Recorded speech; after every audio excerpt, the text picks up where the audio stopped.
بسم الله الرحمن الرحيم. اللهم صل على سيدنا ومولانا محمد افضل صلواتك بعدد معلوماتك وبارك وسلم وصل عليه.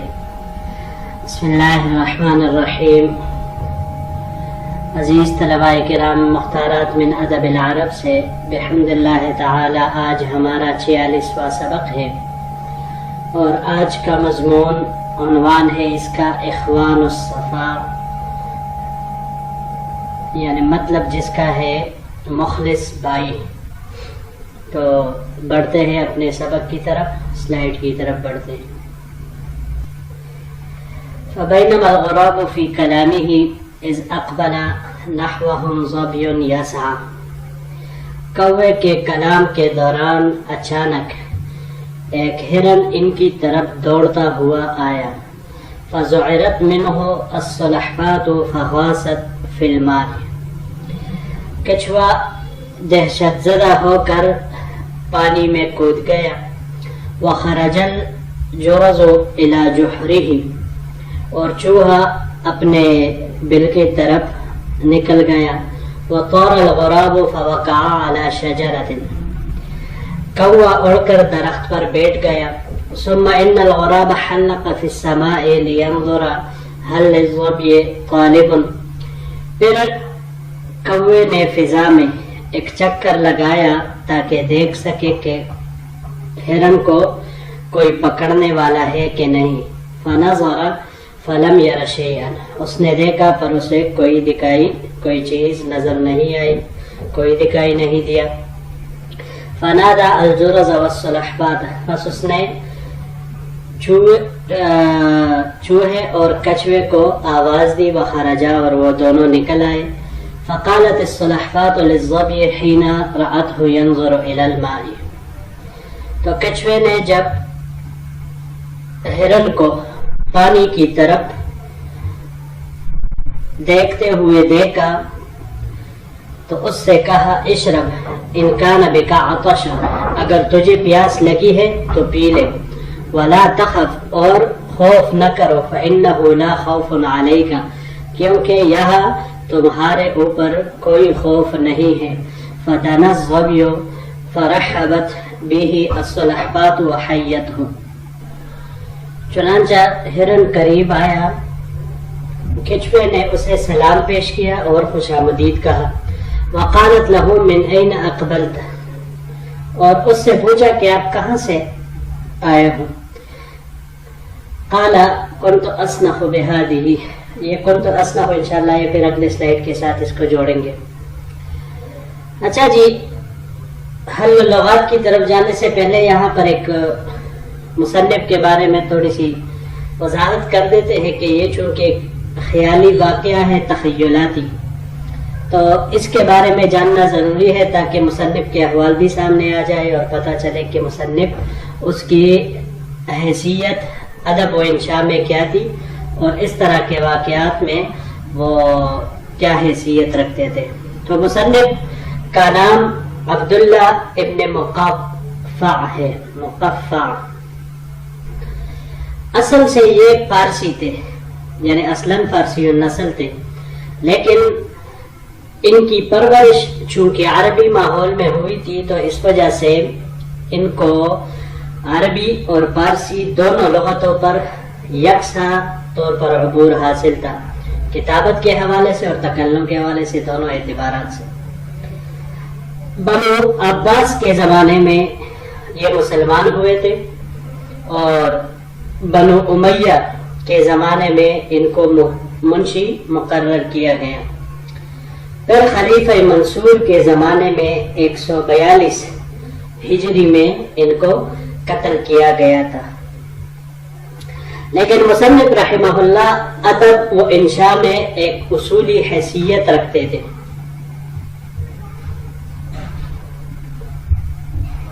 ان کی تصنیف ایسی ہوتی تھی جو ہر لحاظ سے اس کی پیروی کی جاتی تھی اور آسان طرز، طبیعت کے ساتھ چلنے والا اور معانی سے بھرپور ہلکے پھلکے الفاظ استعمال کرنا یہ ان کا خاصہ تھا، اور ایسے زبردست مضامین کہ جن کو پڑھ کر بندہ حیران رہ جاتا ہے، اور خاص کر تخیلاتی اعتبار سے یہ اتنا ماہر تھا کہ تخیلاتی واقعات اور قصص کو اس انداز سے پیش کرتا تھا کہ بعض اوقات انسان کو اس کے اوپر ایک سچے واقعے کا گمان ہونے لگتا تھا۔ اب جیسے یہاں پر یہ مذکورہ سبق مضمون جو ہم پڑھ رہے ہیں اخوان الصفا مخلص بھائی کے نام سے، تو یہ بھی ان کی تخیلاتی ایک ایسی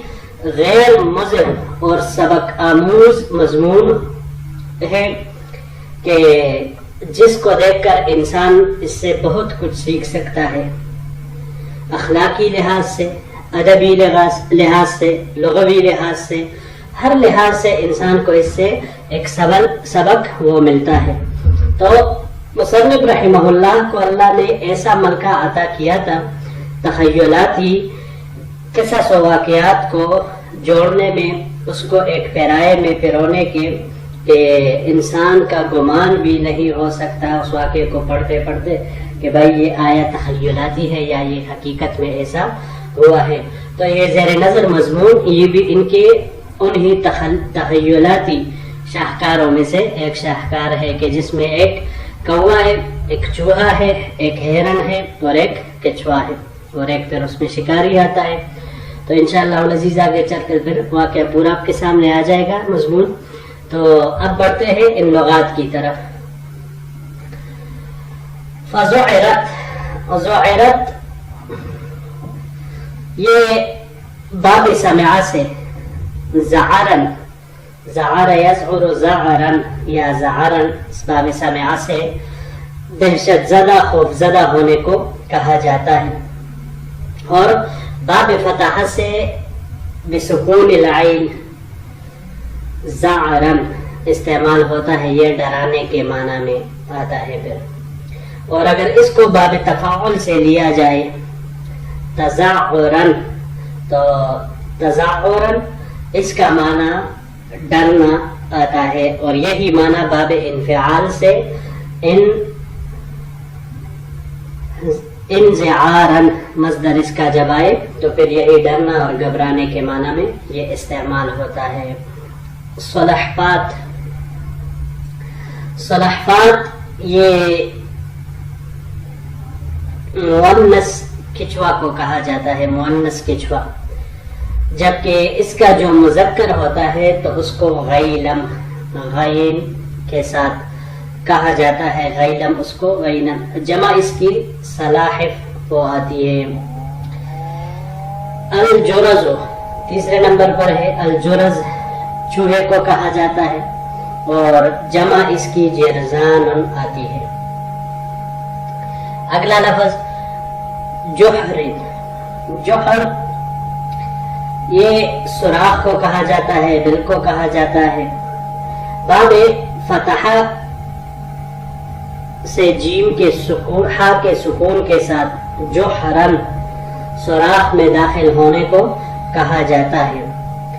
اور اگر اس کو ہم باب افعال سے لیں تو باب افعال سے لینے کی صورت میں اجحارن، اجحارن بمانے سوراخ میں داخل ہونے پر مجبور کرنا، یعنی زبردستی اس کو سوراخ میں داخل کرانا، اس پر اس کو مجبور کرنا، اس معنی میں یہ آتا ہے۔ پھر اگلا لفظ ہے حلقہ، حلقہ یہ حلقہ، حلقہ یحلق تحلیقا،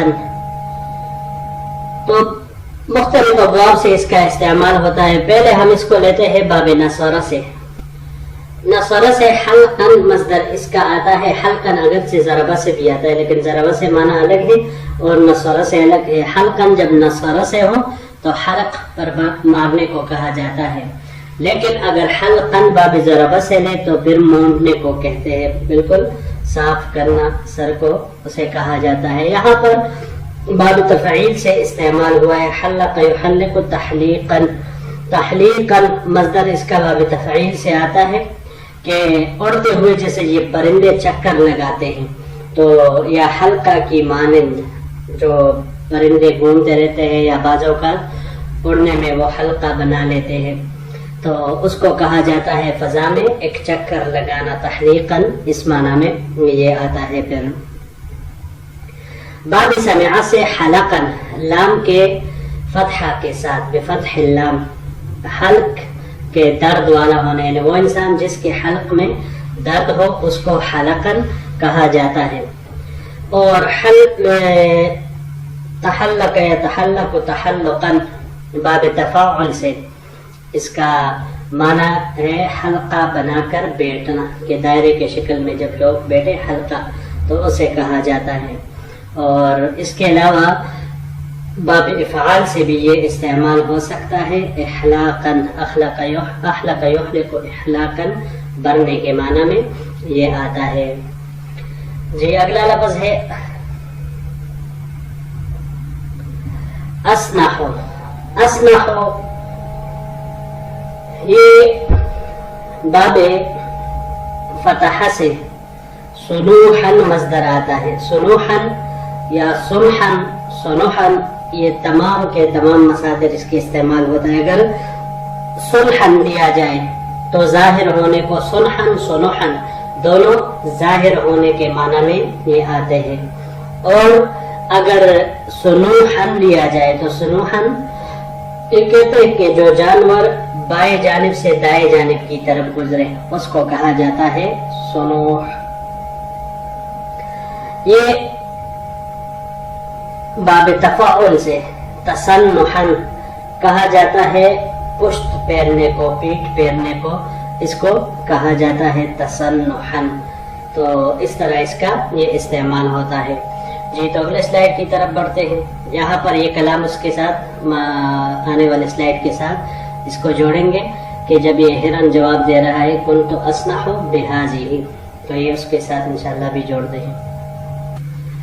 كنت أصنع بهذه السحارة فلم تزل الأساورة تطردني من مكان إلى مكان، کہ میں انہی صحراؤں اور جنگلوں میں چلتا تھا اور تیر مارنے والے مجھے ایک جگہ سے دوسرے جگہ کی طرف بگاتے تھے۔ تطردنی بگانا، اور اساورة شکاری۔ حتی رأیت اليوم شبحا، یہاں تک کہ میں نے آج ایک شخص کو دیکھا، فخفت، بس میں ڈر گیا، ان یکون قانصا، کہ یہ شکاری نہ ہو۔ قالت، تو کچوے نے کہا، لا تخف، ڈرو نہیں، فإنا لم نرها هنا قانصا قط، کیونکہ ہم نے یہاں کبھی کوئی شکاری نہیں دیکھا۔ ونحن نبذل ودنا ومکاننا، اور ہم آپ پر اپنی محبت اور اپنے مکان کو خرچ کریں گے، مطلب ہم آپ کو اپنے دل اور گھر میں جگہ دیں گے۔ والماء والمرعى كثيران عندنا فرغب في صحبتنا، ہمارے پاس آسمان اور چراگاہ، یا یہاں پر پانی ہے، فرغب پینا یعنی پانی، اور جانور کے لیے یہی دو چیزیں ہیں کہ پانی پیتا رہے اور وہ اچھے چراگاہوں میں چرتا رہے، تو یہ چیزیں ہمارے پاس خوب وافر ہے، وسیع ہے۔ فرغب فی صحبتنا، تو اس لیے ہماری دوستی میں رغبت کیجیے۔ فاقام الظبی معهم وکان لهم عریش یجتمعون فیہ ویتذاکرون الاحادیث والاخبار، چنانچہ ہرن ان کے ساتھ رہنے لگا اور ان کے پاس ایک سائبان تھا ان کے لیے، جس میں یہ جمع ہوتے تھے اور اکٹھے ایک دوسرے سے خبریں سنتے اور سناتے تھے۔ جی تو یہاں پر پہلا ہے سحاری۔ سحاری یہ صحرا مفرد، جمع اس کی صحرا، بیابان، ایسی جگہ کو کہا جاتا ہے کہ جہاں پر کوئی بھی شے نہ ہو، یعنی درخت، نباتات وغیرہ کچھ بھی نہ ہو، اس کو کہا جاتا ہے۔ الاساورۃ، اساور یہ گھوڑے پر بیٹھ کر جم کر جو بیٹھنے والا ہوتا ہے اسے کہا جاتا ہے، اور اسی طرح تیر انداز کو بھی یہ کہا جاتا ہے. تو شکاری بھی عموماً اس وقت وہ تیر اندازی کے ذریعے سے ہی شکار کو مارتے تھے. تو اس وجہ سے یہاں پر اس کے اوپر اس کا اطلاق کیا گیا ہے. تیر انداز کے تیروں کے ذریعے سے وہ اپنے شکار کو مارتا ہے اور مار کر پھر اس کو گراتا ہے. یہ باب نسورہ سے سورن مصدر اس کا آتا ہے. جیسے کہ ہم نے حضرت کعب بن مالک رضی اللہ تعالی عنہ کے سبق میں ہم نے پڑھا تھا کہ جس وقت انہوں نے واقعہ ذکر کیا تھا حین تصورت الجدار. تو تصورت الجدار اس کا معنی وہ یہی تصور والا ہے, تصابر, اسی معنی میں یہ آتا ہے. سورن بمعنی باندھنا, چڑھنا, اسی معنی میں یہ آتا ہے.